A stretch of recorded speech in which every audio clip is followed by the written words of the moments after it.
গুৰু পূৰ্ণিমাৰ দিনা ঘৰত মনে মনে জ্বলাওক আপোনালোকে এই এটা বস্তু। এমাহৰ ভিতৰত আপোনালোকৰ ঘৰত ধন সম্পত্তি বৃদ্ধি পাবলৈ ধৰিব আৰু এমাহৰ ভিতৰতে আপোনালোকে ইয়াৰ ফল পাবলৈ সক্ষম হ'ব। আহক তেনেহ'লে জানি লওঁ গুৰু পূৰ্ণিমাৰ দিনা আমি ঘৰত কি বস্তু জ্বলাব লাগে। যদি ভিডিঅ'টো ভাল লাগে লাইক এটা কৰি আমাৰ মনোবল বঢ়াব আৰু আপোনালোকৰ বন্ধুবৰ্গৰ লগত শ্বেয়াৰ কৰি তেওঁলোককো উপকৃত কৰিব। আপুনি যদি কিবা ডাঙৰ কামত হাত দিব বিচাৰি আছে কিন্তু ভয় খাই আছে সেই কামটো হ'বনে নাই, বা কিবা কাম যদি আপোনালোকৰ আধৰুৱা হৈ ৰৈ আছে, পইচা আহিছে কিন্তু আপোনালোকে জমা কৰি ৰাখিব পৰা নাই, তেনেহ'লে গুৰু পূৰ্ণিমাৰ দিনা আপোনালোকে কৰক এই এটা কাম। দেখিবলৈ পাব আপোনালোকৰ সকলো সমস্যা সমাপ্ত হৈ পৰিব, সকলো ফালৰ পৰা আপোনালোকৰ উন্নতি বৃদ্ধি পাবলৈ ধৰিব আৰু সকলো দিশতে সফল হ'ব পাৰিব আপোনালোক। এমাহৰ ভিতৰতে আপোনালোকে ইয়াৰ ফল পাবলৈ সক্ষম হ'ব। সেইকাৰণে গুৰু পূৰ্ণিমাৰ দিনা কৰক আপোনালোকে এই এটা কাম। জীৱনত কেতিয়াবা এনেকুৱা লাগে যে যিমান কষ্ট কৰোঁ তাৰ উচিত ফল আমি নাপাওঁ, যিমান কষ্ট কৰোঁ তাৰ তুলনাত আমি সেই পইচা লাভ নকৰোঁ। সেই পইচা লাভ কৰিবৰ কাৰণে আমি বহু কষ্ট কৰোঁ, তথাপিও সেই কাম আমি কৰিব নোৱাৰোঁ। সেইকাৰণে গুৰু পূৰ্ণিমাৰ দিনা বা যিকোনো শুভ দিনত যদি আপোনালোকে এই এটা বস্তু ঘৰত জ্বলাই দিয়ে, তেনেহ'লে ইয়াৰ ফলত দেখিবলৈ পাব যে আপোনালোকৰ সকলো ঠিক হৈ পৰিব, ঘৰত ধন সম্পত্তি বৃদ্ধি পাবলৈ ধৰিব, কৰ্মত মন বহিব আৰু স্থিতাপি আপোনালোকে যিকোনো কামত ল'ব পাৰিব। আহক তেনেহ'লে বেছি দেৰি কৰি আমি এই ভিডিঅ'টোৰ যোগেদি জানি লওঁ। গুৰু পূৰ্ণিমাৰ দিনা ৰাতিপুৱা আপোনালোকে সোনকালে উঠি গা ধুই কোনো এটা মন্দিৰলৈ গৈ আপোনালোকে তাত এগছি চাকি নিশ্চয় জ্বলাব। এনে কৰাটো গুৰু পূৰ্ণিমাৰ দিনা বহু শুভ বুলি মনা গৈছে। পূজা কৰাৰ সময়ত যদি আপোনালোকে লং আৰু কফু একেলগে জ্বলাই ল'ব পাৰে তেনেহ'লে আৰু অধিক শুভ বুলি মনা গৈছে।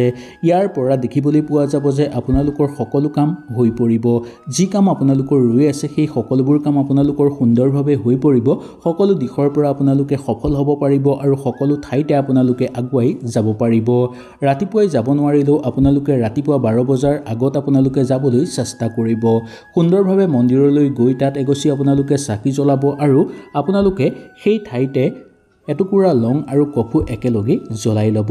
জ্বলাই লোৱাৰ পিছত আপোনালোকে ভগৱানক আৰতি কৰিব। কোনো শিৱস্থানলৈ যাব পাৰিব, নাইবা যিকোনো মন্দিৰলৈ আপোনালোকে যাব পাৰিব। তাত জ্বলাই লোৱাৰ পিছত আপোনালোকে সুন্দৰভাৱে ভগৱানক স্মৰণ কৰিব। ইয়াৰ ফলত দেখিবলৈ পাব যে সকলো আধৰুৱা কাম আপোনালোকৰ সম্পূৰ্ণ হৈ পৰিব, নোহোৱা কামো আপোনালোকে সোনকালে হোৱাব পাৰিব বা সুন্দৰভাৱে কৰিব পাৰিব। আপোনাৰ ঘৰত পইচা অহাৰ আৰম্ভ হ'বলৈ ধৰিব।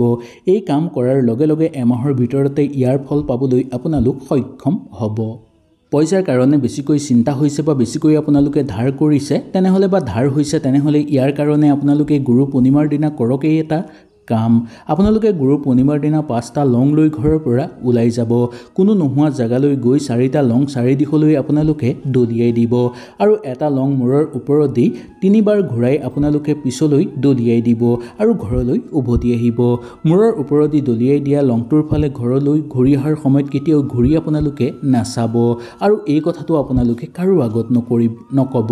এনে কৰিলে আপোনালোকৰ ঘৰৰ পৰা ধনৰ সমস্যা দূৰ হ'ব আৰু ধাৰৰ সমস্যা সমাপ্ত হৈ পৰিব।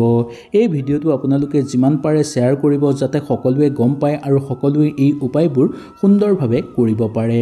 আৰু আপোনালোকৰ যদি কিবা সমস্যা থাকি গৈছে তেনেহ'লেও আপোনালোকে সুন্দৰভাৱে মোক জনাব পাৰে। ইয়াৰ ফলত আপোনালোকৰ সকলো সমস্যা সমাপ্ত হৈ পৰিব, সকলো দিশৰ পৰা উন্নতি বৃদ্ধি পাবলৈ ধৰিব। গুৰু পূৰ্ণিমাৰ দিনা ঘৰত তেজপাত 3টা জ্বলাই ল'ব। কোনো ধূনা দিয়া মলাত আপোনালোকে তেজপাত 3টা জ্বলাই ল'ব পাৰিব। তেজপাত 3টা জ্বলাই লৈ গোটেই ধোঁৱাখিনি আপোনালোকে গোটেই ঘৰত ঘূৰাব আৰু লগতে ঘৰৰ বাহিৰতো যদি ঘূৰাব পাৰে তেনেহ'লে আৰু অধিক শুভ বুলি মনা গৈছে। এনে কৰিলে ঘৰত থকা সকলো বেয়া শক্তি ধ্বংস হৈ পৰিব আৰু ঘৰত শুভ শক্তিৰ আগমন হ'বলৈ ধৰিব। আপোনাৰ জীৱনত যদি কিবা বেয়া হ'বলৈ গৈ আছে সেইবোৰো খাম কাটিব আৰু ঘৰলৈ উন্নতি বৃদ্ধি পাবলৈ ধৰিব। নতুনকৈ আপোনালোকে কিবা এটা কৰাৰ সাহস লাভ কৰিব আৰু সকলো দিশৰ পৰা সফলতা অৰ্জন কৰিবলৈ সক্ষম হোৱা দেখিবলৈ পাব। ৰাতিপুৱাই কৰিব নোৱাৰিলেও আপোনালোকে এই কামটো ভাটিবেলা কৰিব পাৰিব।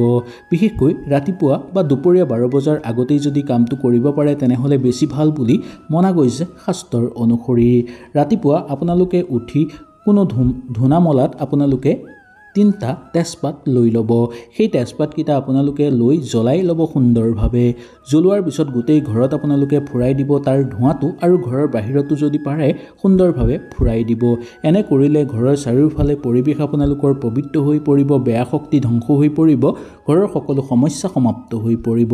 ধনৰ সমস্যাই হওক বা ধাৰৰ সমস্যাই হওক বা শত্ৰুৰ সমস্যাই হওক, সেই সকলোবোৰ আপোনালোকৰ সমাপ্ত হৈ পৰিব। হয়তো এই ভিডিঅ'টোৰ যোগেদি আপোনালোকে সুন্দৰভাৱে বুজি পালে। কিবা অসুবিধা পালে নিশ্চয় মোক তলত কমেণ্ট কৰি জনাব। তেনেহ'লে আজিলৈ আপোনালোকৰ ওচৰৰ পৰা বিদায় লৈছোঁ। কালিলৈ পুনৰ আপোনালোকক লগ পোৱাৰ প্ৰতিশ্ৰুতিৰে আজিলৈ নমস্কাৰ।